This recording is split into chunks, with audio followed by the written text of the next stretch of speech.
Hola, buenas tardes. Le damos bienvenida a esta charla que nos va a brindar el doctor Jorge San Esteban Hunter, y vamos a hablar sobre la responsabilidad del contador y los riesgos del contador frente a su trabajo ante lo que es la prevención del lavado de dinero. Jorge, bienvenido, muchas gracias por participar, muchas gracias por habernos dado el ok para brindar esta charla. Un lujo tenerte, así que, bueno, muchísimas gracias y cuando quieran podemos comenzar. Álvaro. Bueno, le damos la bienvenida al doctor. Vamos a leer su importante currículum. El doctor Sant Esteban Hunter es contador público de la UBA, es profesor extraordinario consulto de la Universidad Nacional de Luján, miembro titular por concurso del Consejo Elaborador de Normas Contables y Auditoría, miembro de las comisiones de estudio de auditoría, de delitos económicos y de actuación profesional en empresas que participan en la oferta pública, en el Consejo Profesional de Cava, es revisor externo independiente habilitado en el registro público de la Unidad de Información Financiera, consultor en previsión de lavado del dinero, ex consejero coordinador de la Comisión de Prevención de Lavado del Dinero de Activos y de la Actuación Profesional del Contador Público en el Consejo Profesional de Cava, expresidente de la Comisión de Actuación Profesional Contador Público del Consejo Profesional de Cava, de la Comisión de Prácticas de Auditoría de la Asociación Interamericana de Contabilidad y del Instituto Técnico de Contadores Públicos de FACSE, ex consultor en temas de su especialidad ante el Banco Interamericano de Desarrollo, Auditoría General de la Nación, Sindicatura General de la Nación, Honorable Tribunal de Cuentas de la Provincia de Buenos Aires, entre otros, y autor de trabajos, profesor invitado en grado y posgrado, conferencista, panelista, acerca de temas de su especialidad en Argentina y en América. Le damos la bienvenida, doctor. Adelante. Vamos a dejar el chat habilitado para que los participantes puedan volcar sus preguntas y que el doctor Sant Esteban Hunter las pueda contestar sobre el final de esta disertación. Muchas gracias, Álvaro. Un gran saludo para todos y le agradezco a CEPEC la oportunidad que me ha dado de poder compartir algunas ideas con ustedes y con todos los que hoy lo están viendo y los que lo vayan a ver en el futuro, porque como esto va a quedar subido en una nube, en algún lugar etéreo, seguramente se va a poder seguir viendo en otras oportunidades. Así que también tengan atención que cuando hagamos referencia a momentos, valores, etcétera, tienen que ver con agosto 2021. Después dicen, no, pero ese no era el número, no era la cantidad, etcétera. Vamos a ver qué ocurre. Exacto.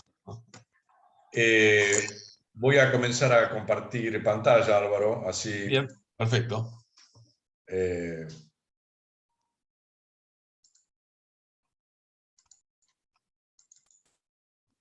Bien. Bueno, espero que esté llegando con nitidez. Se ve perfectamente. Bien. Fantástico.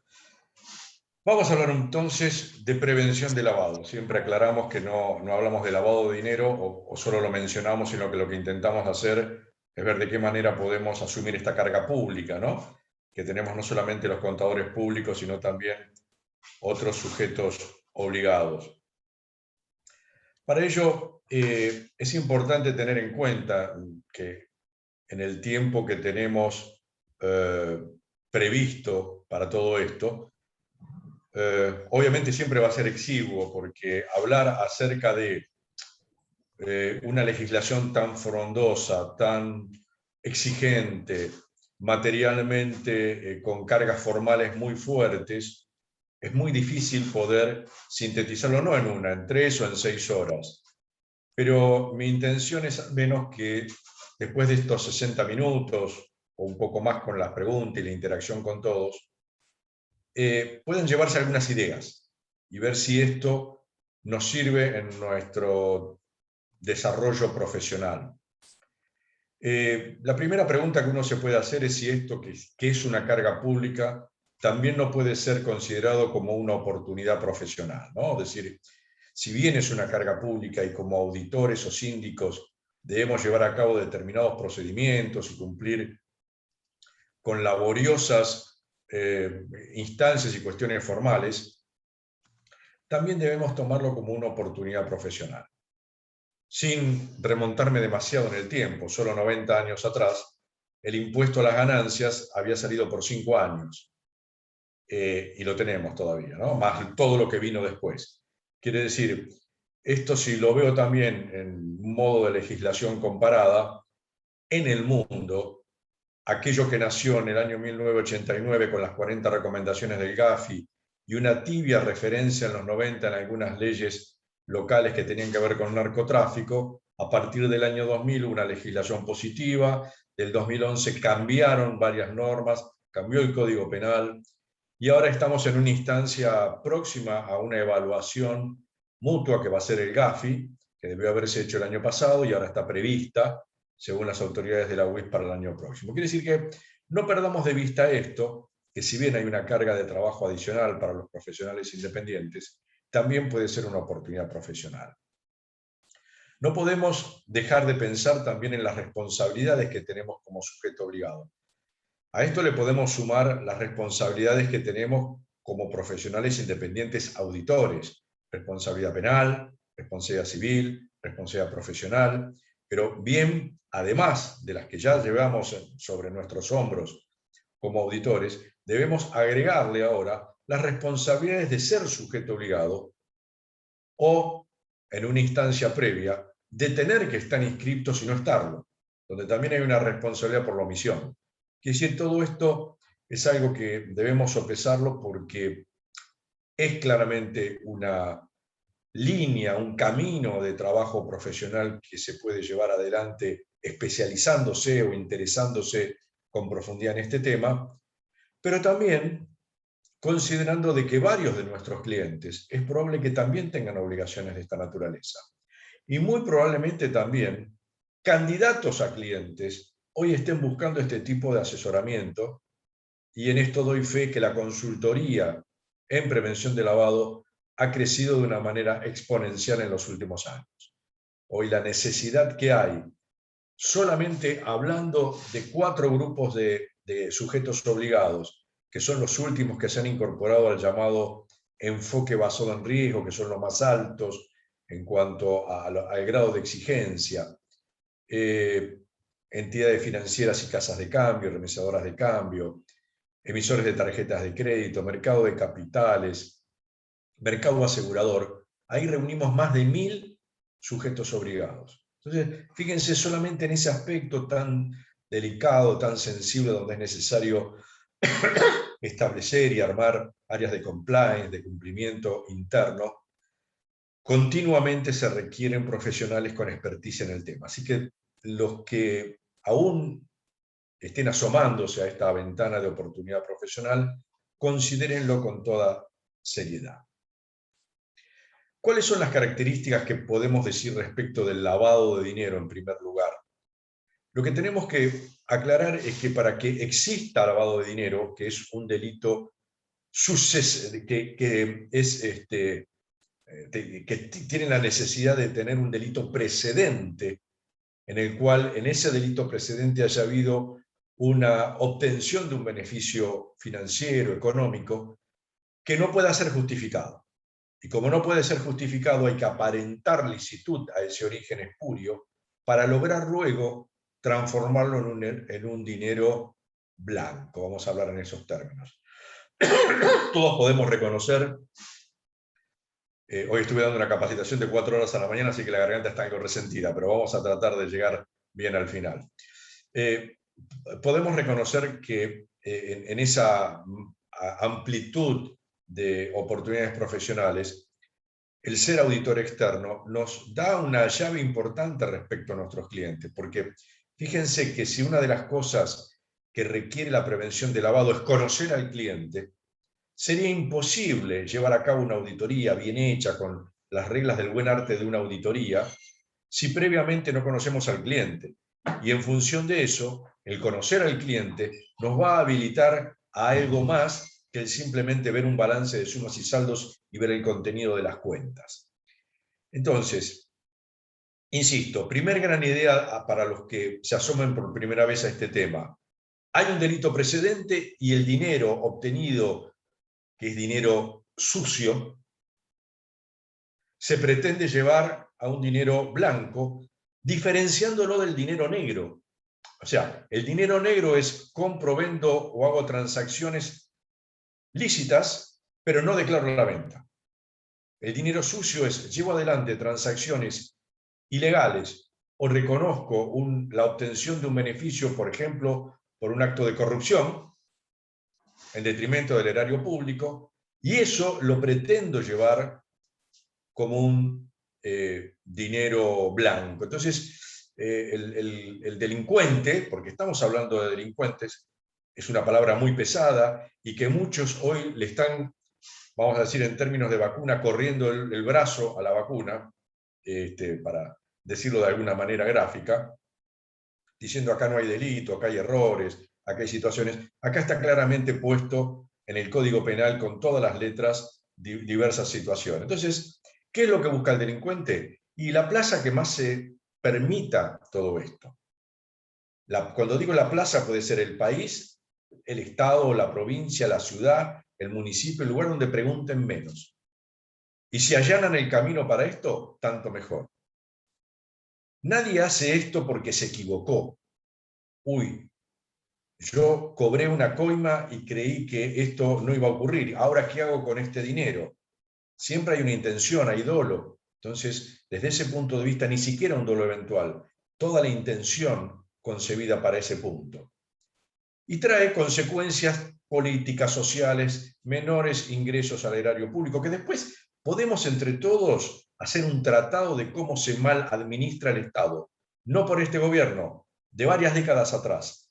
Entonces, eso sería otra cuestión, pero lo bueno sería que los gobernantes reúnan una masa de dinero crítica, producto de impuestos más sencillos, más fáciles de liquidar, que la AFIP tenga cierta contemplación de todos los que de alguna manera están trabajando en este tema, y que, como muchas veces se ha dicho, los contadores públicos en esto somos un verdadero puente de plata entre el Estado y el contribuyente. No somos quienes obstaculizamos o quienes algunos pretenden ver en nosotros monjes negros que lo que intentamos hacer es cómo puede evadir el cliente.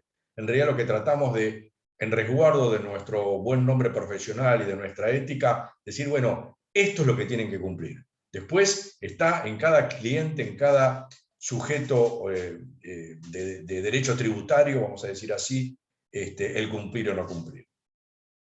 Entonces, agotada esa cuestión, tendríamos que ver cuáles son los delitos previos que en nuestra legislación el legislador dijo, bueno, aquí hay un actor importante que es la UIF, que es la Unidad de Información Financiera, que es un organismo autárquico que depende en este momento del Ministerio de Economía, ha dependido del Ministerio de Justicia.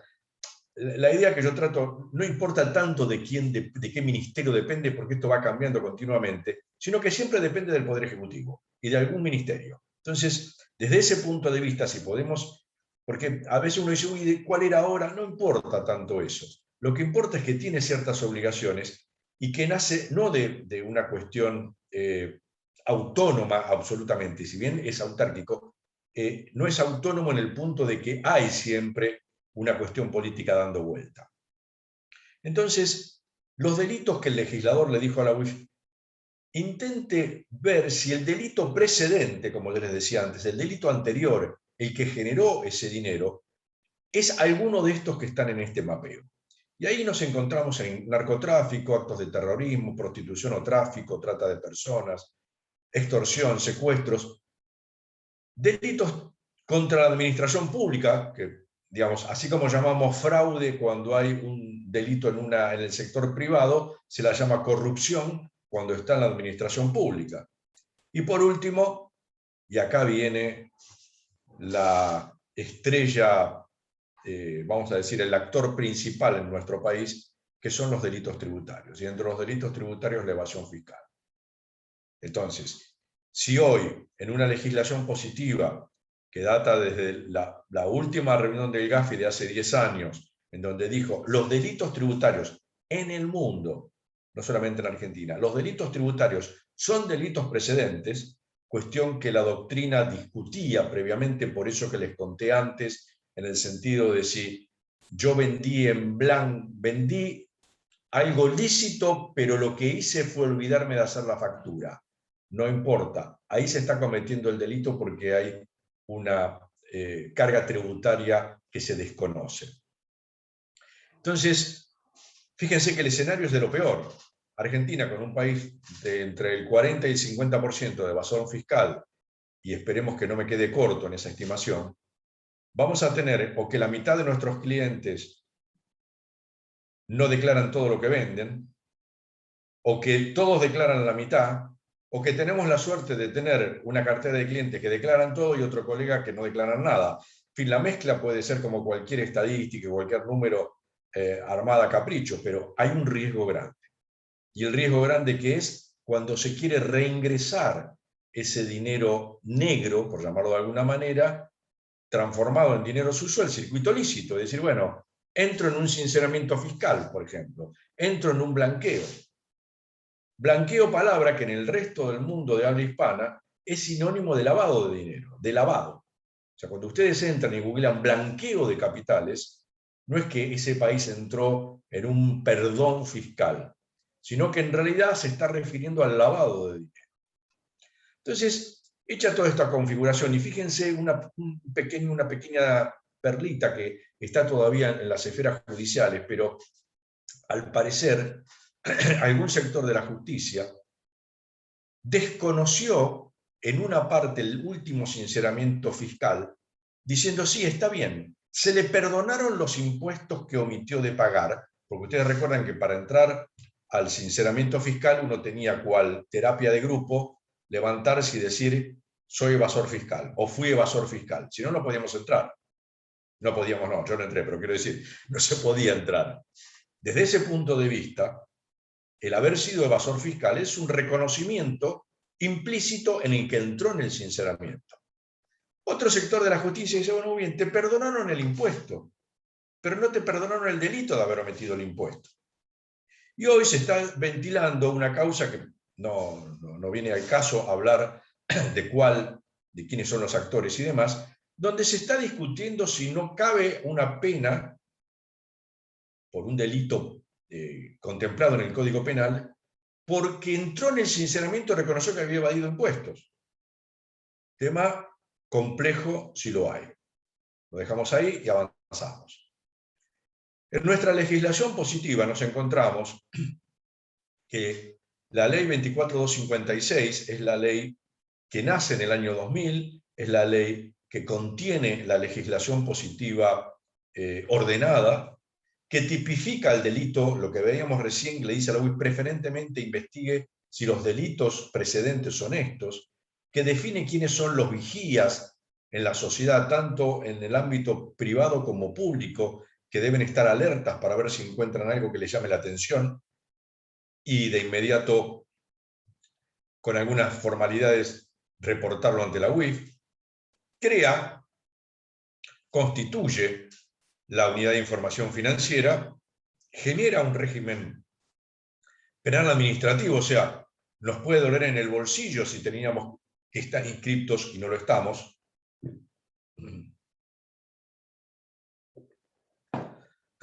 Y define qué es una operación sospechosa, o sea, que aquello que es el núcleo de la legislación, es decir, algo me llamó la atención en este sujeto, y voy a poner un ejemplo claro que todos lo podemos entender y que a lo mejor alguno de nuestros clientes lo padeció o alguno de nosotros también. Relación banco-cliente. Uno tiene un perfil transaccional que los bancos, las entidades financieras asignan en función de ingresos que uno declara. Dice, bueno, gano 100.000 pesos por mes, el banco tipea en su sistema, bueno, más aguinaldo, algún plus y demás, hasta tanto esta persona deposite en el año 1,5 millones de pesos, por llamar un número, no vamos a generarle ninguna molestia. Y se carga eso como una alerta, lo que se da en llamar el umbral o perfil transaccional. En tanto el sistema va avanzando a lo largo del año, si en un momento hay un depósito extraordinario, vamos a suponer de 2 millones de pesos, o una transferencia recibida de ese valor, el banco va a llamar y va a decir, ¿me puede explicar en términos bastante más rigurosos que esto coloquial, ¿no? ¿De dónde sacó este dinero para depositarlo o el origen de esta transferencia? Acredítelo. Esto es un poco la visión de lo que es inusual. Para poder reconocer lo que es una operación sospechosa, primero tenemos que conocer qué es lo usual en nuestro cliente. Reconociendo lo que es usual, vamos a poder alertarnos ante lo inusual. Y ante un hecho inusual, vamos a poder investigarlo y ver si tiene la característica de sospecha o no.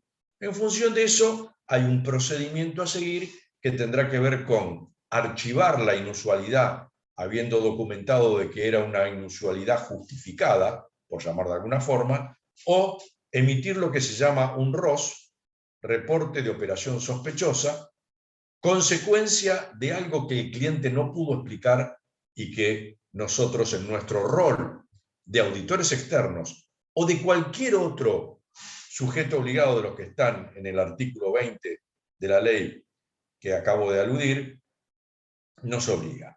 Y esto trae también consecuencias que están previstas en el Código Penal, en el artículo 277 y en el artículo 303, como decía antes, que tienen que ver con el encubrimiento, que es la chance de que alguien disimule, reciba dinero o mediante algún ardid dibuje, cosa que los contadores jamás hacemos, pero quiero decir, proponga asientos o algo por el estilo que escondan ese ingreso no justificado.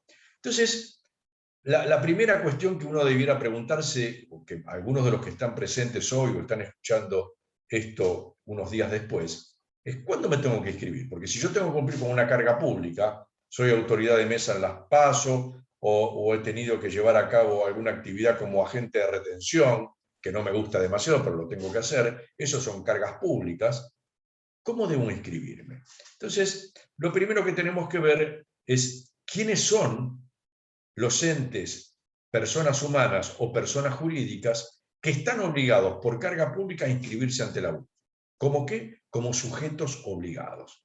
Eso lo encontramos en el artículo 20 de la ley 25.246, y en función de eso nos encontramos con 23 incisos, que esos 23 incisos contemplan, y acá viene la cuestión, el que trabaja en forma independiente, vaya repasando si alguno de sus clientes de auditoría no está llevando a cabo alguna de estas tareas, o este es su objeto. Juegos de azar. Bueno, si hay alguien que tenga una entidad financiera, bienvenido, porque evidentemente no es fácil de conseguir la auditoría de un banco, de una casa de cambio o algo por el estilo. Pero también están los registros públicos, como actores del Estado que también, ante una alerta determinado, como podría ser alguien que en el mes escriture 10 propiedades, como ha ocurrido, y esa alerta no surgió, y más que eso también, o alguien que compre de pronto 20 autos de alta gama y el registro nacional de automotor y de créditos prendarios tampoco diga nada. Entonces, también el Estado tiene vigías auxiliares, por llamarlo de alguna manera.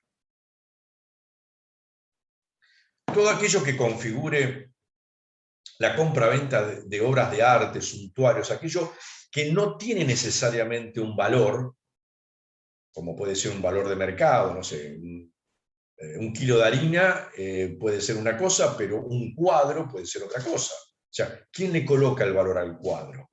Bueno, va a depender el autor, va a depender si todavía sigue pintando o ya no está más. O sea, hay cuestiones que evidentemente van incidiendo en todo eso. De la misma manera siguen los incisos, empresas aseguradoras, transporte de caudales, escribanos también como actores importantes. Anticipo algo, por ejemplo, el año pasado la UIF, entre las sanciones, que no necesariamente son sanciones, entre los sumarios que hubieron en su página, hubieron 30 sanciones a escribanos, correctivas, en algunos casos y multas. O sea, fíjense ustedes que también la UIF se ha acercado a profesiones liberales. Si bien el año pasado solo se castigó a un contador, y con esto se acumulan 4 ya castigados en los últimos años, 4 contadores, me llamó mucho la atención que esta planificación que había hecho la UIF respecto a determinadas profesiones haya tocado a los escribanos, que les digo, si ustedes recorren las sanciones se van a encontrar con 30 sanciones. Y por último vamos a decir los profesionales en ciencias económicas, por último no, en el inciso 17. Ahora, ¿qué tenemos que tener en cuenta? Porque estoy hablando de cuándo se deben inscribir. Debemos tener en cuenta que no es el único motivo por el cual nos debemos inscribir el estar en este inciso, sino que esto tiene que estar acompañado de una resolución de la UIF que reglamente a ver con qué alcance un profesional en ciencias económicas matriculado se debe inscribir, porque perfectamente alguien podría entender, si tenemos aquí entre los presentes o escuchas, un licenciado en economía, un licenciado en administración, un actuario, dice, me tengo que inscribir. No es así, porque luego la resolución 65 que reglamenta esto, dice que solamente, y vamos a verlo en detenimiento en unos segundos, deben hacerlo aquellos que ejerzan la profesión como contadores públicos, llevando a cabo determinadas auditorías, no todas, determinadas auditorías, o el síndico societario. Así que tengamos en cuenta que esto vale para los 23 incisos que tenemos en el artículo 20. También cabe, por ejemplo, para mutuales y cooperativas, que está en el 20. ¿Entran todas las mutuales y cooperativas como obligadas? No. Solo las mutuales de ayuda económica y las cooperativas de crédito. En cambio, si voy al 22, entran todos los fideicomisos. O sea, cualquier fideicomiso que esté constituido como contrato que es, porque no es una persona jurídica, pero es un contrato, el contrato de fideicomiso que tiene un fideicomisario, un fiduciario, un fiduciante, alguna de esas personas que está administrando el fideicomiso se debe inscribir en nombre de ser el responsable de ese fideicomiso. O sea, por eso fíjense que es muy importante que la trama que tenemos compleja de obligaciones la podamos tener con toda claridad, sobre todo para poder asesorar a nuestros clientes y sobre todo para tomar conciencia si alguno de nosotros también debió haber estado inscrito.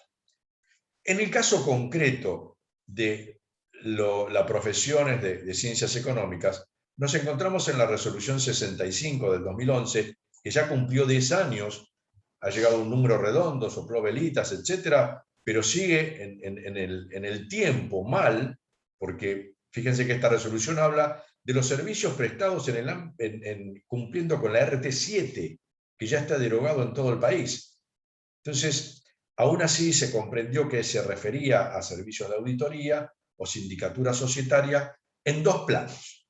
El primer plano es cuando tenemos a algunos de los sujetos que acabamos de ver recién, que están en los 23 incisos del artículo 20, como cliente de auditoría. Pero ojo con esto, atención a esto, puntualizo, inscriptos como tales.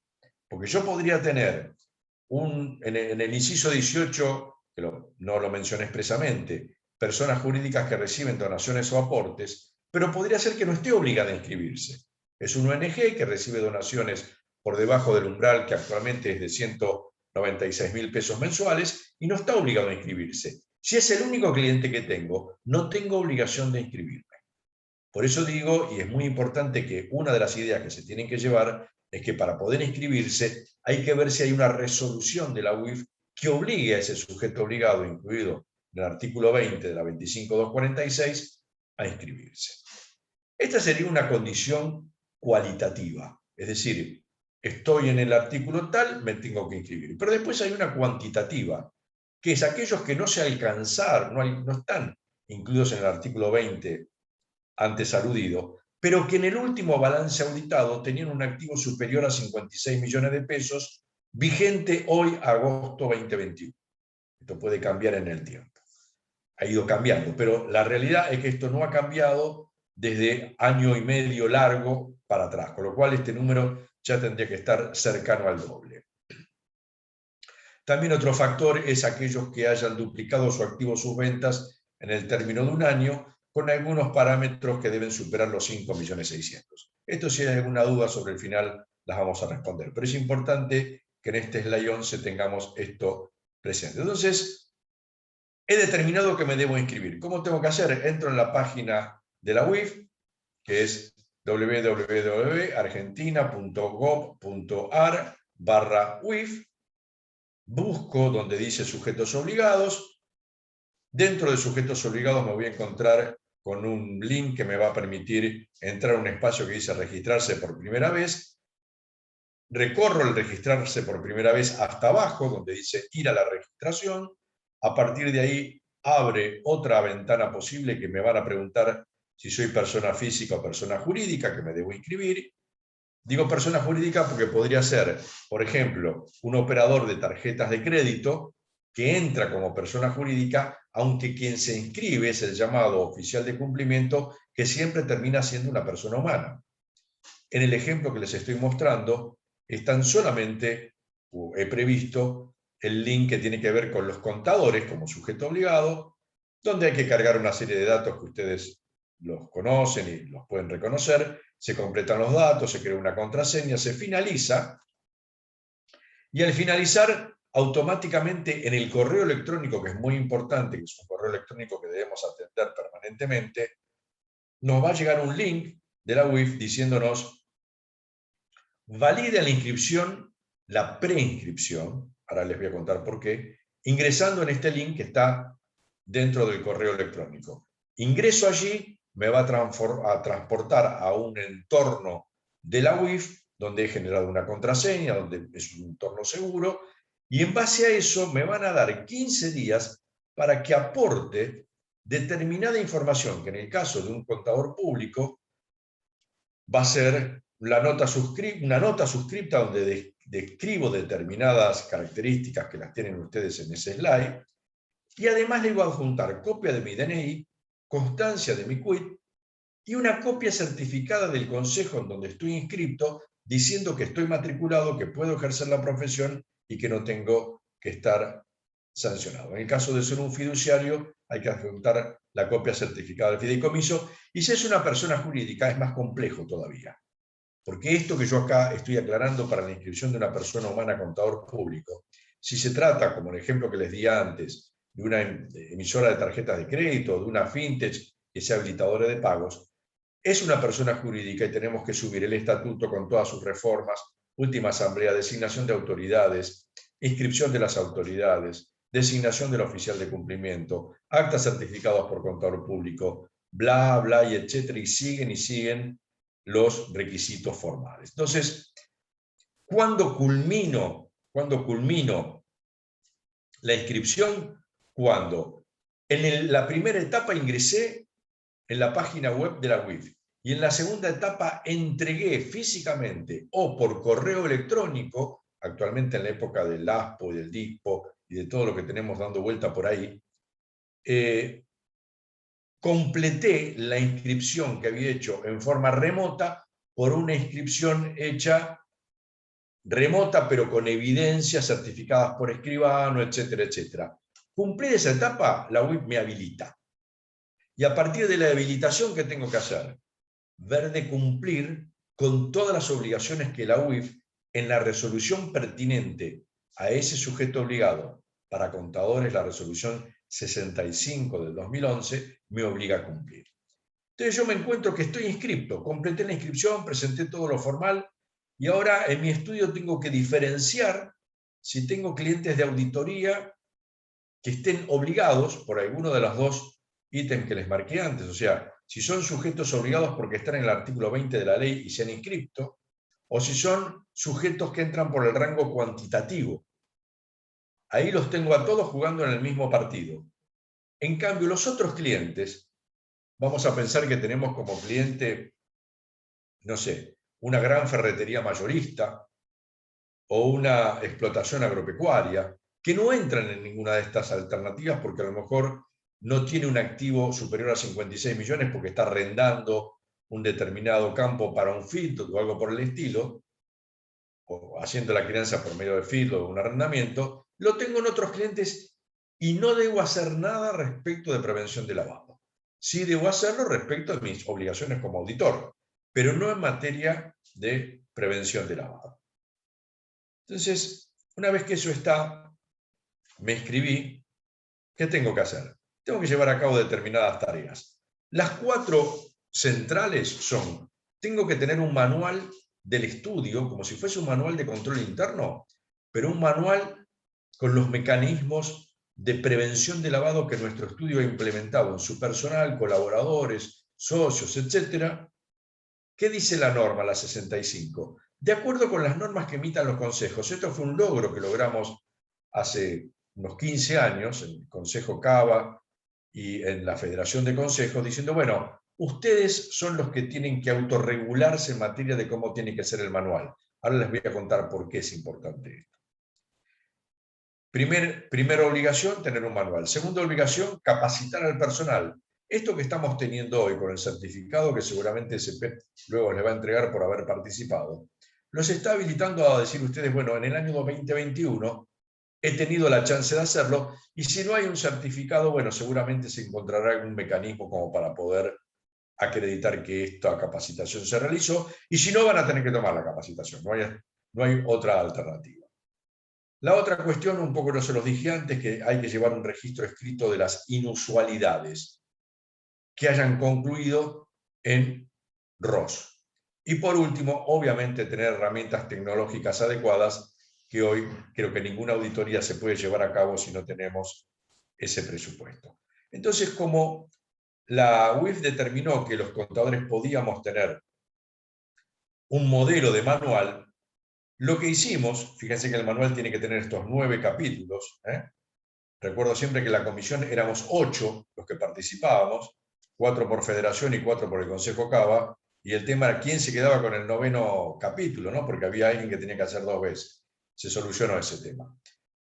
Si ustedes quieren tener un modelo, pueden acceder a ese link que encuentran en el material abajo, en donde se van a encontrar con algo que va a decir informes de esencia, yo acá no lo he puesto, pero abajo de todo dice informe número 5.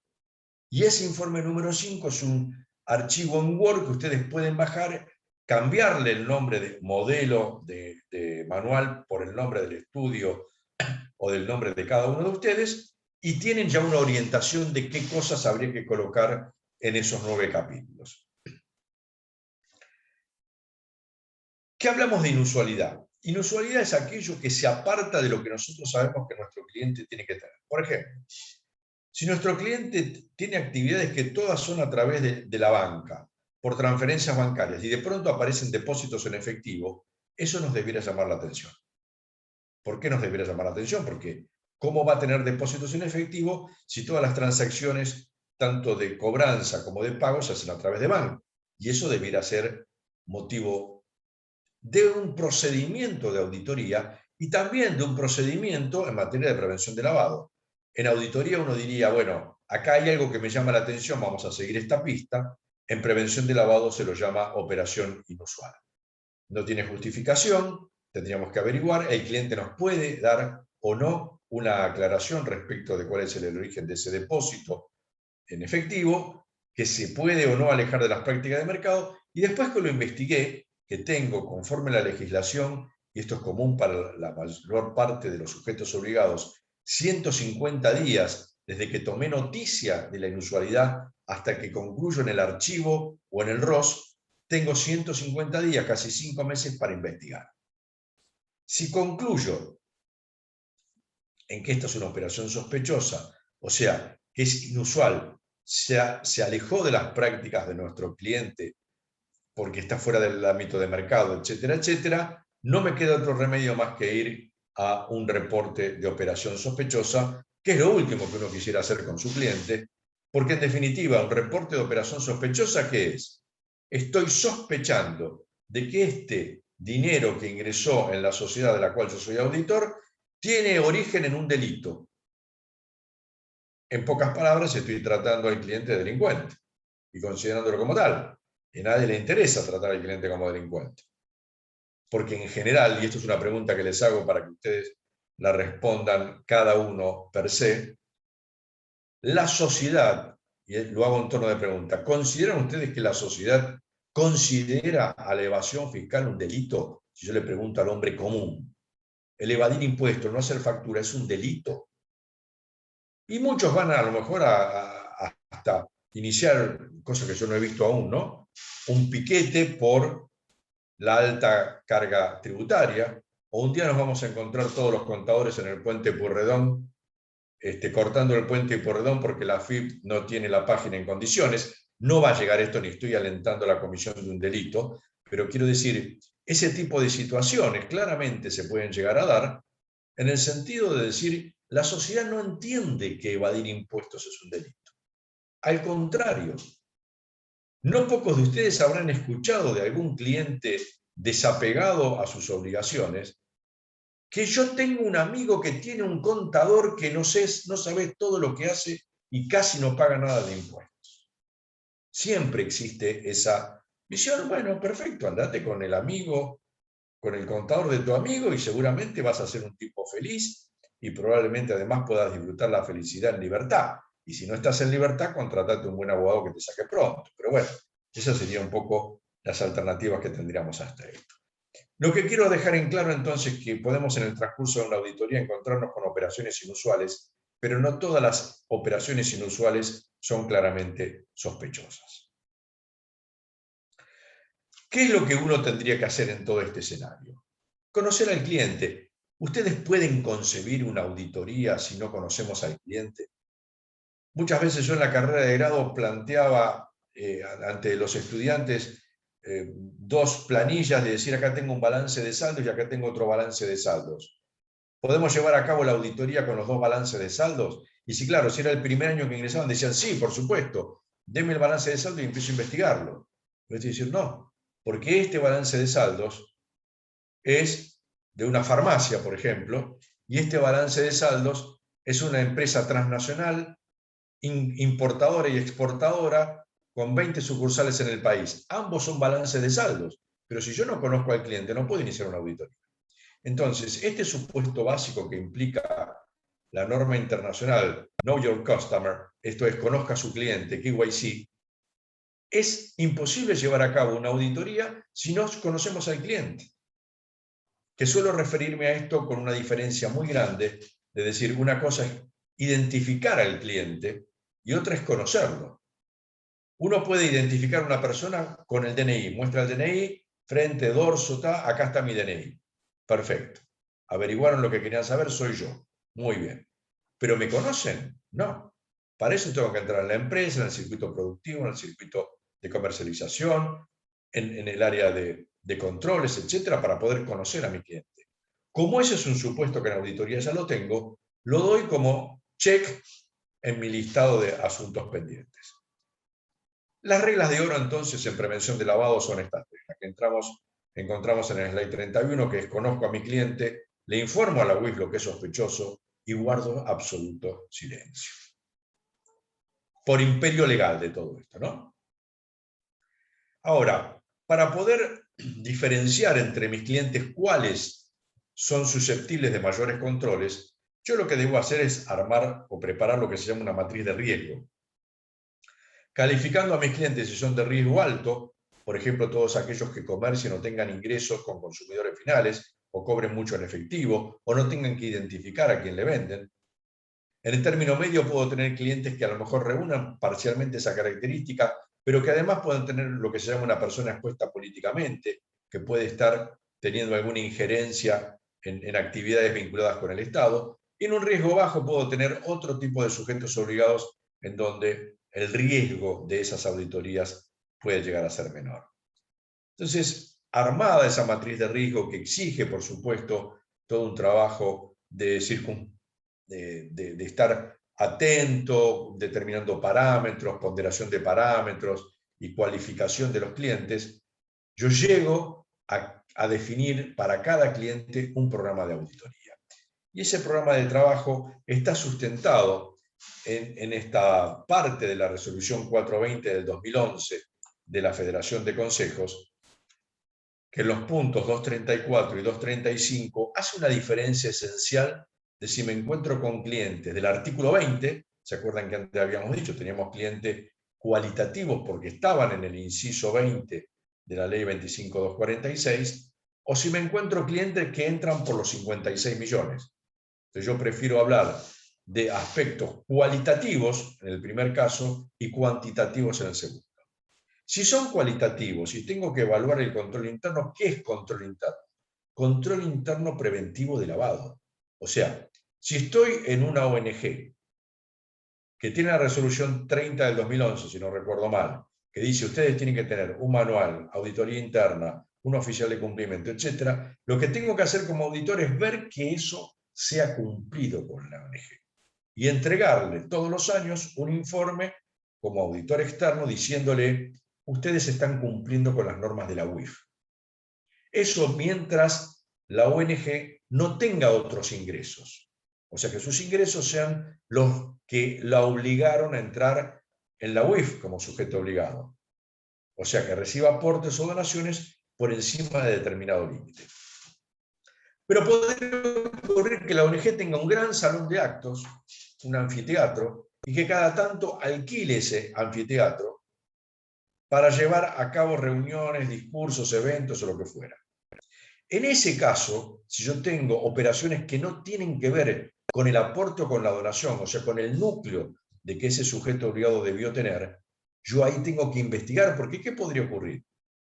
Claramente que me estén inventando ingresos y que alguien haya querido llevar a la ONG por un camino del encubrimiento del delito previo, diciendo, mira, decí que me alquilaste el salón de actos, yo te voy a dar X pesos como ingreso, y vos después esto lo reciclás pagándole a fulano, a mengano o a sultano, o sea, el camino que le quieren dar.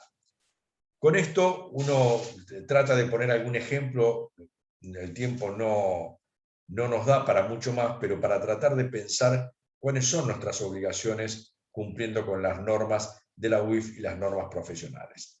En cambio, en el resto de los sujetos, los que entran por los 56 millones, explotación agropecuaria, por ejemplo.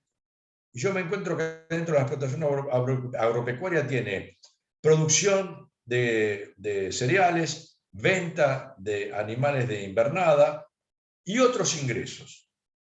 Bueno, yo tengo que ver qué hay dentro de esos otros ingresos, porque en otros ingresos, en anticipo de clientes, en saldos acreedores de deudores, puedo tener camuflado un ingreso que en realidad está pretendiendo encubrir algo que es un delito precedente.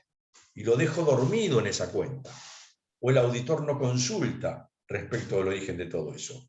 Ahí es donde está el núcleo y la resolución 65, como está puesto en el slide, en el artículo 21, nos da una serie de circunstancias, dice que deben ser especialmente valoradas, que no es taxativo, para eso yo les recomiendo que vayan al punto 410 de la 420, donde destaca que solamente aquella ponderación objetiva, mensurable objetivamente de ese artículo 21, son consideradas circunstancias previas. Sé que a lo mejor es mucha información, estoy hablando rápido, estoy tratando de cumplir con el objetivo que tengo de la presentación y con los tiempos, pero vamos a tener un espacio para responder inquietudes.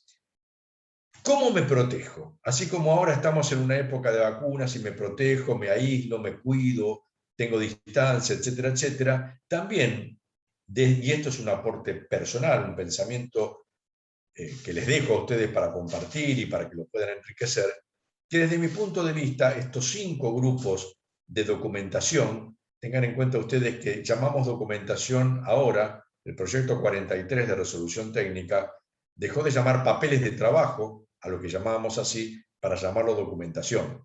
Entonces yo me subo a eso y ahora llamamos documentación a la carta convenio, o sea, el acuerdo que tengo con mi cliente, a qué me he obligado a hacer. Tengo también la determinación de la materialidad o de la significación en las partidas en los estados contables en su conjunto. Tengo también las pruebas que he realizado sobre determinadas cuentas patrimoniales o resultados que puedan esconder maniobras, como les dije antes, de lavado de activos o financiamiento del terrorismo. Cobra mucha importancia en esta época la circularización a terceros, es decir, que terceros me confirmen lo que mi cliente me dice. Siempre las evidencias basadas en terceras personas tienen mejor prueba o probanza que las emitidas por el propio cliente.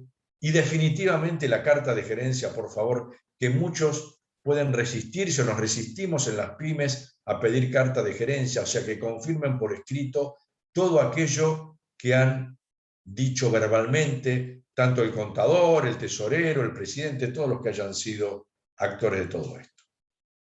Con esos papeles mínimos estamos bastante cubiertos. Tenemos que en el informe de auditoría no hay que colocar nada si hemos hecho un ROS. Por favor, no agreguen absolutamente nada a eso, solamente que cumplieron con los procedimientos.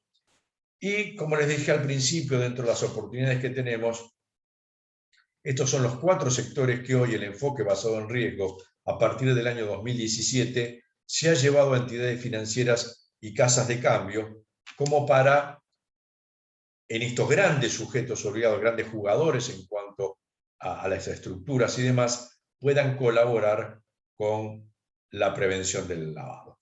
¿Qué les obligan aquí? A hacer un proceso de autoevaluación. Es como si yo le preguntara ahora en el chat a ustedes que de 1 a 5, siendo 5 estoy muy preparado, y siendo 1 es la primera charla que tomo sobre esto, y si quieren lo pueden hacer, se autoevalúen cómo estaban antes de esta reunión en materia de prevención de lavado.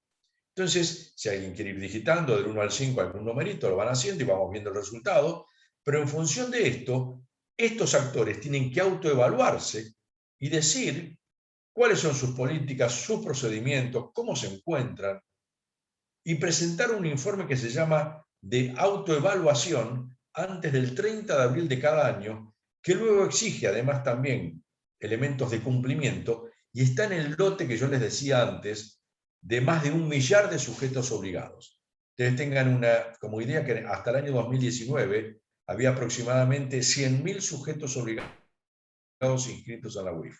Y solamente 1 millar aproximadamente requiere de estos controles especiales. ¿Pero quiénes son estos millar? Son los actores, los jugadores más importantes en cuanto es la recaudación de fondos como interés público. ¿Qué requieren estos 4 niveles de sujetos obligados? Bueno, claramente requieren, veo que han habido muy pocas, ninguno se animó a poner autoevaluación 1 a 5, lo cual me hace pensar de que no debe haber muchos con nivel 5, o están todos con nivel 5, y en este momento dice, todo esto que está diciendo ya lo sabíamos, es otra chance. Pero ¿qué se genera acá? Una figura muy especial que es la del revisor independiente. A través de una revisión independiente, dice, estos 4 sectores de sujetos obligados le tienen que pedir a alguien con experticia acreditado en la materia que emita un informe anual que se pronuncie sobre la calidad y efectividad de un sistema de prevención, diciendo si es apropiado o adecuado el esquema que tienen de control interno sobre esto, además de generar un área de auditoría interna acerca del tema. Entonces esto ha dado origen a una figura que es la del revisor externo independiente, que forma parte de las oportunidades a las que les decía antes. Ese revisor externo independiente, fíjense ustedes, tiene que reunir determinados requisitos académicos, ser graduado universitario, tener una adecuada y demostrable capacitación en materia de prevención de lavado desde el punto de vista académico, pero además tener requisitos de experticia profesional, al menos 5 años, de haber sido asesor o consultor en el sistema financiero o, agregamos, comercial, internacional o local en materia de prevención de lavado. Solamente con esos requisitos la UIF lo habilita. Vean ustedes cuán corto que es esto. Esto yo lo puse a marzo de 2021, pero para que ustedes tengan una idea, ayer lo consulté y tenemos solamente 6 más. Hoy hay 126, de los cuales 5 más son contadores públicos y 1 licenciado en administración. O sea, ahí ese número que ustedes pueden poner 87 y 8, y después el número final es 126. Y somos muy pocos los que estamos hoy habilitados para esto. Sobre 1 millar de sujetos que requieren este tipo de asesoramiento. Y yo además sumo a esto los miles de sujetos que necesitan asesoramiento como consultoría. Así como alguien tiene que saber cómo liquidar el IVA, ingresos brutos o sueldos, y consulta a un contador con experticia en esto, hay muchos que hoy requieren esto y que es un tema que es sensible. Tratando de ser respetuoso de los tiempos que he tratado siempre, si me dicen hay que hablar 5 horas, hablo 5 horas, si me dicen 1 hora, hablo 1 hora. Intento sintetizar cuál es la idea de lo que estamos viendo o lo que hemos visto en esta hora. En primer lugar, es importante conocer a la ley, conocer los códigos de fondo. Es también importante las resoluciones de la UIF y, por último, las 40 recomendaciones del GAFI para ver el espíritu que en materia internacional. El GAFI no solamente tiene las 40 recomendaciones, también tiene guías de acción para contadores. Entonces, y para otros sujetos o actividades. También para juegos de azar, también para operadores de tarjetas de crédito. Quiere decir, hay muchas guías, hay mucho material a leer. Luego tenemos que definir si entre nuestros clientes tenemos o no alguno que esté en el artículo 20 de la ley 25.246 o tiene un activo superior a 56 millones de pesos. En el caso de duplicarse el activo o las ventas, que esa duplicación del año precedente con el anterior supere los 5.600.000 para inscribirse.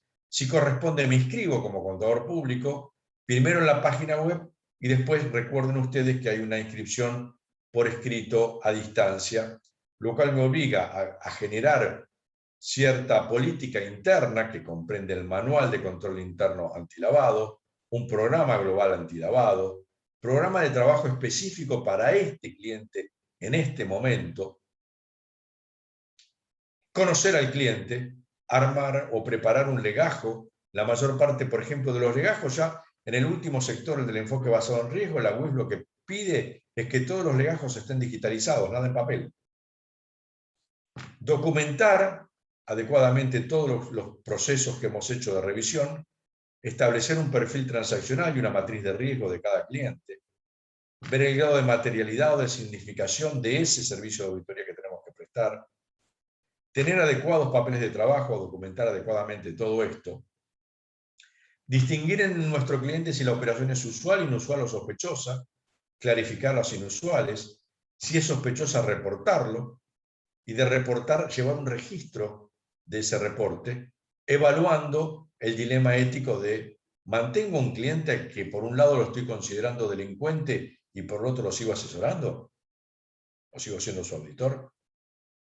Tengo obligación de tener una capacitación anual, tengo que tener herramientas tecnológicas adecuadas e incorporar un párrafo de auditoría en lo que tenga que ver con haber cumplido, y solamente si estoy en un cliente sujeto obligado o superior a 56 millones de pesos, y además si lleve a cabo los procedimientos. O sea, no es cuestión de, me lo rebotaron en el consejo, voy al bar de la esquina o entro en la computadora, armo de vuelta el informe y le digo, he llevado a cabo los procedimientos. No, la idea en todo esto es, lleve a cabo los procedimientos y como consecuencia de haberlo llevado a cabo, bueno, pues bien, el tema estaría solucionado. Quedo entonces abierto a las preguntas. Ustedes van a tener ahí un canal de contacto en el cual alguna inquietud que no haya quedado ahora explicitada pueda estar respondida. Y con mucho gusto estoy abierto para todas las inquietudes que puedan tener, ya sea que hayan llegado por el chat o que las quieran hacer a viva voz. Ahí Karina, Álvaro, ustedes toman el comando de la nave. Excelente la exposición, la verdad que en 1 hora has cumplido en 1 hora o'clock y la verdad que sos muy claro, muy didáctico, así que no sé si hay preguntas. A ver, Álvaro, si vos tenés preguntas por ahí. A mí me importa mucho esa reflexión que dejaste al final. No es que el consejo me pide el párrafo, si no, no me legaliza y pongo el párrafo y no lo hago. Que acá estamos hablando entre todos colegas y uno podría decir que a veces pasa, y que eso no es una buena práctica porque en definitiva no le hace bien no le hace bien a nadie, sobre todo en los estudios chicos que por ahí tienen pymes, y que a veces, como el sujeto obligado es el auditor, el síndico, la empresa, la pyme, no es la que es el sujeto obligado, con lo cual las responsabilidades y los riesgos están todos de un lado. Entonces es importante resaltar a los efectos de darle valor agregado a la profesión, de darle jerarquización a la profesión, también entender que no le hacemos bien poniendo un párrafo sin hacer los procedimientos realmente, y flor de lío nos podemos comprar si mañana ese cliente tiene alguna dificultad, ¿no? O salta algún problema en la UIF. Agrego algo más, Karina. La UIF, en el año 2019, le solicitó a todos los revisores independientes en el primer año de trabajo que acerquen a la UIF los papeles de trabajo. Y hubo la obligación de llevar los papeles de trabajo. Algunos fueron con valijas, después la UIF le dijo, no, necesito o un CD o un pendrive, tráigamelos digitalizados. Hoy la UIF tiene los papeles de trabajo de las primeras revisiones externas independientes y tiene el derecho a pedirme, si yo como revisor externo independiente he llevado a cabo mi trabajo, decirme, bueno, susténtelo, no es solamente hacer un informe que se concluye en X carillas, sino también demuestre que lo hizo. Y eso cada vez vemos que el Estado está más atento a esta cuestión del cumplimiento o no de determinadas obligaciones. Ahí hay un par de preguntas, ¿no, Álvaro? ¿La lees vos? Sí, acá hay una pregunta que dice, cliente SRL con patrimonio 2020 mayor a 56 millones, por consiguiente me inscribo en la UIF, empiezo la labor desde el 2021. Sí, una aclaración, Álvaro. No es patrimonio, sino que es activo. Bien. De cualquier manera, asumo que si tiene un patrimonio de 56 millones, debe tener un activo superior a 56 millones. Pero por quiero, ecuación. Claro, sí, ¿no? Salvo que tenga un pasivo con saldo deudor, con lo cual ya estaríamos en problema de punto de partida, ¿no? Aunque, ¿cuántas veces en nuestra auditoría hemos encontrado caja con saldo deudor y el cliente nos dice, sí, lo que pasa es que me dio así la caja? No, no es que me dio así la caja. No puede salir del bolsillo más de lo que entra. Así que sí, la definición es perfecta. O sea, yo tengo que medir, si me convoca hoy un cliente nuevo, en donde los 56 millones son del balance auditado en el 2020, me obliga a mí a inscribirme si antes no lo estaba por algún otro cliente. Y vi ahí el que quedó resaltado en el chat si se actualizan anualmente. El Estado tiene una idea muy particular de lo que es anualmente. A veces anualmente es un quinquenio o un decenio. Lamentablemente no hay ningún régimen, pese a los, vamos a decir, no digo promesas, amenazas que han hecho, decir, vamos a actualizar esto todos los años. No ha pasado.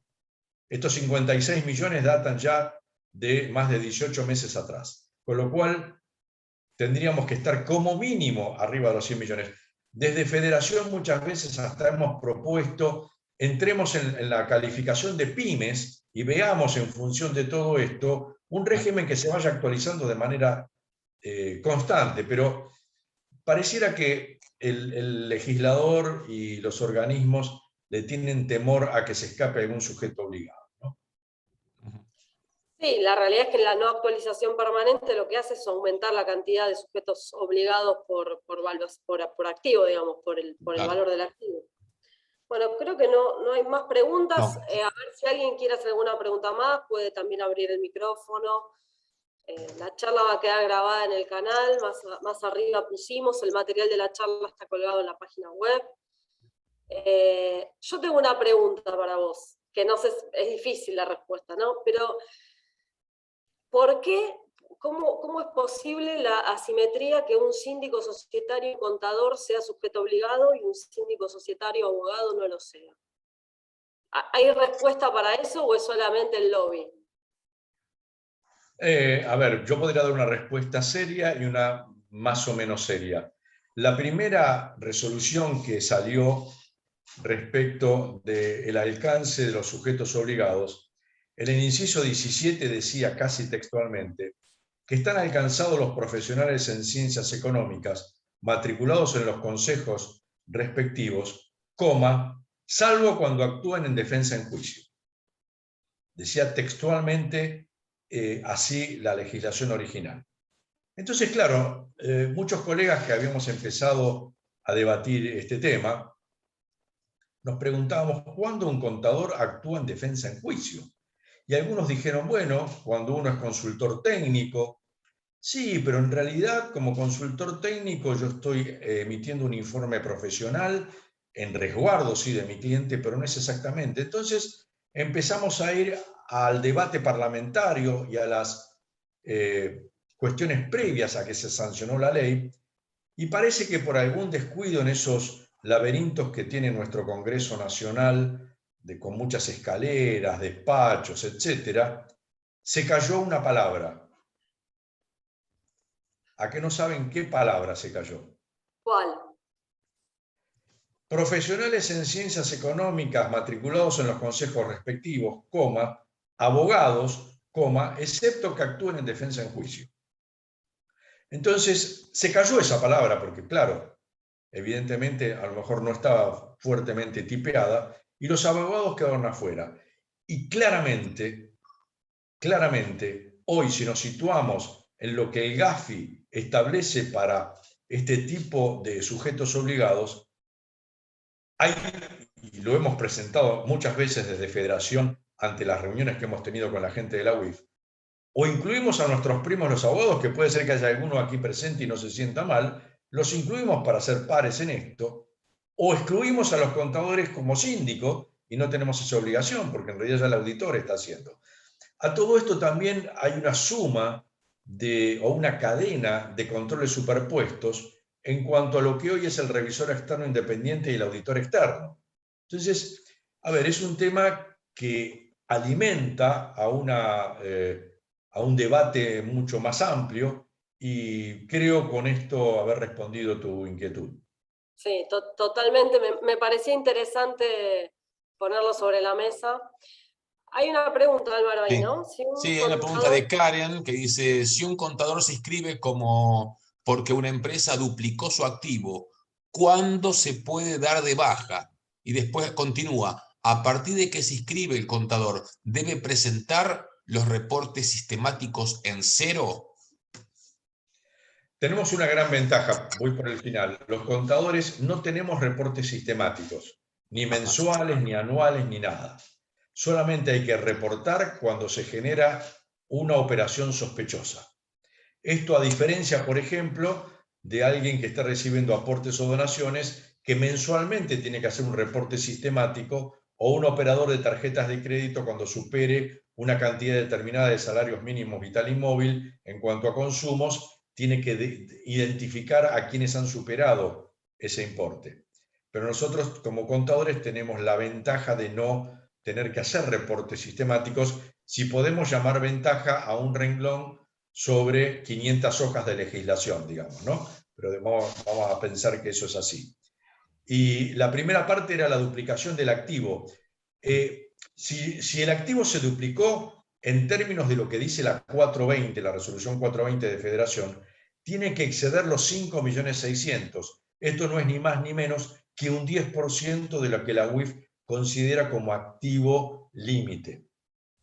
Si yo el año pasado hubo un cliente que superó al duplicar su activo esos 5.600.000, debo inscribirme. Si al año siguiente ese cliente no duplicó más, ni está entre los sujetos obligados, ni supera el límite del activo que marca la UIF, puede pedir la baja, pero la baja no se pide en el entorno web, sino que hay que hacerlo por escrito en una presentación que hoy se haría a través de sujetosobligados@uif.gov.ar, creo que no recuerdo bien de memoria cuál es, pero uno tiene que presentar con los antecedentes de por qué se pide la baja, y así como uno fue habilitado como tal, la UIF lo debiera dar de baja de inmediato. Bien, acá agrega Karen, una pequeñísima joyería monotributista, ¿debe inscribirse en la UIF o hay un mínimo y presentar reportes sistemáticos? Acá lo importante es si la joyería es simplemente un comercio o elabora o está en el negocio de joyas. Yo quiero aclarar algo. Cada vez que hay una consulta de esta naturaleza, que es muy precisa, nosotros tenemos 23 regulaciones para cada uno, y más que eso, alrededor de 26 regulaciones para cada sujeto obligado. Entonces, lo importante es ir a la página de la UIF, que la página de la UIF, no sé si tengo un segundo más, intentaría ver si puedo. Ustedes a lo mejor la han visto, la página de la UIF en algún momento, que es claramente amistosa en cuanto, déjenme un segundito a ver si puedo compartir la página de la UIF.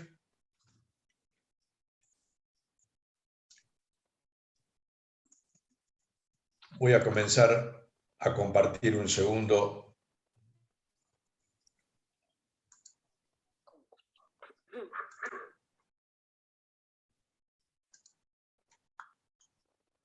Ya estamos, con paciencia. Bien, tranquilo. Vamos a llegar. Comparto la pantalla de la UIF. ¿Se ve ahora? Sí, se ve bien. Bueno, ustedes ven aquí que entre otras cosas hay sujetos obligados, normativa, denuncias, contáctese con nosotros. O sea, los que tengamos preguntas las podemos hacer a través de esta cuestión, pero entramos en normativa y esto es bastante amigable porque en la normativa WIS automáticamente entramos en resoluciones y ustedes se van a ver, ven lo que yo les decía antes, que los que quieran escuchar, el jueves próximo voy a ampliar en el Consejo Profesional esto de las últimas novedades o no novedades. Ustedes bajan y se van a encontrar con dos categorías de resoluciones, las aplicables a todos los sujetos obligados y a cada sujeto obligado. Entro a este sujeto obligado y aquí ustedes van viendo, a la izquierda dice entidades financieras, remesadoras de fondos, sociedades de bolsa, registro automotor, embarcaciones, y aquí están. En la 28 del 2011, yo entro, quicleo acá, miren con qué rapidez se responde la pregunta. Como uno dice, cuando uno no sabe, hay que preguntarle al que sabe, y si no, hay que tener a mano alguna legislación. ¿Y qué dice acá? ¿Quiénes son los sujetos obligados?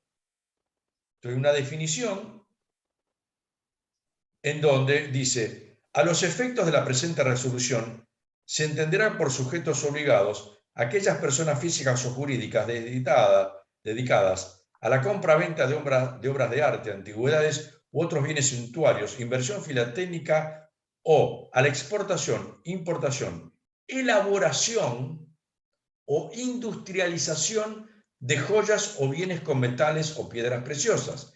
Quiere decir que el joyero no entraría en el negocio, salvo que elabore o industrialice joyas. Es mi interpretación de lo que ustedes tienen ahí en esta legislación. Pero el interés que yo tenía acá, más que nada, era poder mostrarles a ustedes cuán amigable que puede ser el ingresar en la página de la UIF para consultar este tipo de información. Quiere decir, cuando uno tiene una duda, lo que tiene que hacer es ese camino. Entro a la página de la UIF, busco el sujeto obligado por el inciso, me fijo, porque eso me lleva directamente a Infolec, y ahí lo voy consultando. Quizá me lleve un poco más de tiempo, pero puedo dar respuesta a esa inquietud. Bien, hay una última pregunta, doctor. ¿Los fiduciarios inscriptos en la UIF por los fideicomisos presentan reporte sistemático en cero? En verdad no recuerdo claramente qué pasaba con los fiduciarios. Lo que sí puedo decir es que todos los contratos de fideicomiso entran como sujeto obligado, no queda ninguno afuera. Y para los reportes sistemáticos hay que ir a la resolución 70 de la UIF 70 del 2011, donde aclara cuáles son reportes sistemáticos mensuales y reportes sistemáticos anuales. Debo reconocer que no recuerdo ahora si en un fideicomiso hay reportes sistemáticos, aunque creo que había algo que tenía que ver con la cantidad de fiduciantes y los aportes que los fiduciantes hacían al fideicomiso. Yo no sé si esto es mensual o anual, pero justamente la idea es, a ver, muchas veces uno dice, más importante que entregarle un pescado a alguien para que se alimente es enseñarle a pescar. Y en esto yo prefiero que ustedes sepan buscar en la UIF la respuesta, más allá de la mía, que puede ser incorrecta, porque como si ahora a boca de jarro yo le pregunto a cualquiera que está acá, ¿qué dice la resolución tal de la AFIP respecto a la presentación de tal cosa que pense pasado mañana? Y no lo sé. No lo sé. Olvídate. Entonces, cuando uno no sabe, lo mejor es decir, a buscarlo, investigar y veremos qué pasa. Genial. Bueno, Bueno. no hay más preguntas. Si querés pasar de vuelta, repetir lo del jueves, que estás en el Consejo Profesional. Sí, cómo no. Les mando también un saludo a algunos amigos que los estoy viendo por acá de muchos años. Alejandro, un placer verte por acá. Jorge, ¿cómo andás? Muy Un gusto bien. saludarte. Excelente presentación. Esperaba alguna pregunta tuya. Digo, en cualquier momento va a venir la Bueno, pregunta. la verdad que la tengo, pero si querés te la digo. Es media rara. A ver. ¿Sabés Te lo voy que a dar está una respuesta pasando, rara. Jorge? Bueno, dale, pero no, por ahí después lo investigamos. ¿Cuál es el presupuesto de la UIF actualmente y qué monto de plata están recibiendo de multas en este momento? Wow, el año pasado, este año. Desconozco el presupuesto, debo reconocer, no lo conozco, y hay que tener en cuenta una cosa. De las 53 sanciones del año pasado, que así aparecen en el sumario de la página de la UIF, todas son apelables. Todas son apelables. Por lo tanto, podría ocurrir que las multas, y esto tiene que ver justamente con algo a lo que me voy a referir el jueves, lamentablemente la UIF, el último informe de gestión, que ahí es donde aparece permanentemente cuáles son las recaudaciones que ha hecho la UIF, data del año 2019 y fue hecho en enero de 2020 por la conducción saliente. En febrero de 2020, que asumió la conducción actual, a partir de ese entonces no tenemos ninguna información oficial por parte de la UIF. Entonces, si ustedes, de la misma manera que yo les mostré antes, entrar en las resoluciones, pueden entrar en el link que dice informes. Hay en informes, entran en informes de gestión, y en el informe de gestión se van a encontrar que el último es el del 2019, y además hay un resumen de los 4 años de gestión, enero 2016, perdón, que cubrieron del 2019 para atrás 4 años, que fue el periodo que estuvo Mariano Federici a cargo de la UIF. Ahí tenemos información. Lo que digo que ha ido creciendo, así como hay estabilizado prácticamente en 25.000 los ROS anuales, un promedio de unos 100 ROS por día hábil se recibe la UIF, esto hasta el año 2019, y que las menos de 200 personas que están en la UIF tienen que salir a investigar 100. Es como todos los días recibir 100 mail, viste que a veces te queda en la bandeja de entrada y no podés contestar, y todos los días tenés 100 más, y todos los días tenés 100 más. Es una tarea ardua. Pero bueno, acá también tiene que ver con la voluntad política de decir cuánto quiero investigar respecto al narcotráfico, de corrupción y de todo lo demás. Veremos qué es lo que ocurre, ¿no? Así que Alejandro, la pregunta no era rara, la respuesta te la doy, pero tenés que trabajar para eso. Dale, me tengo que ir a ver el informe. Bueno, gracias porque me dijiste dónde ir a buscarlo. Ahí vas a encontrar todos los informes de gestión, que es una obligación que tiene por imperio legal y porque el GAFI obliga a la UIF a publicar anualmente un informe de gestión. Te cuento, Jorge, que Alejandro es vicepresidente de la Cámara. Bueno. No sé si sabías. Vamos a incorporarnos a la Cámara entonces también. Sí, por supuesto, Jorge, te esperamos, claro que sí. Por favor, te esperamos. Bienvenido. Bueno, yo por mi parte te quiero súper agradecer, la verdad que la presentación fue magnífica, récord en 1 hora, gracias por la predisposición, porque sé que estás con muchos compromisos, y bueno, y a pesar de todo nos dijiste que sí, así que 1000 gracias de todo corazón, y bueno, todos los que se quieran sumar como miembros, como socios de la Cámara, bienvenidos, y bueno, a vos también te esperamos, Jorge. Bueno, va a ser un gusto trabajar en equipo con ustedes, les envío un agradecimiento por haberme invitado y nos veremos en cualquier espacio y momento profesional. Un abrazo grande para todos. Gracias. Un abrazo. Jorge, gracias.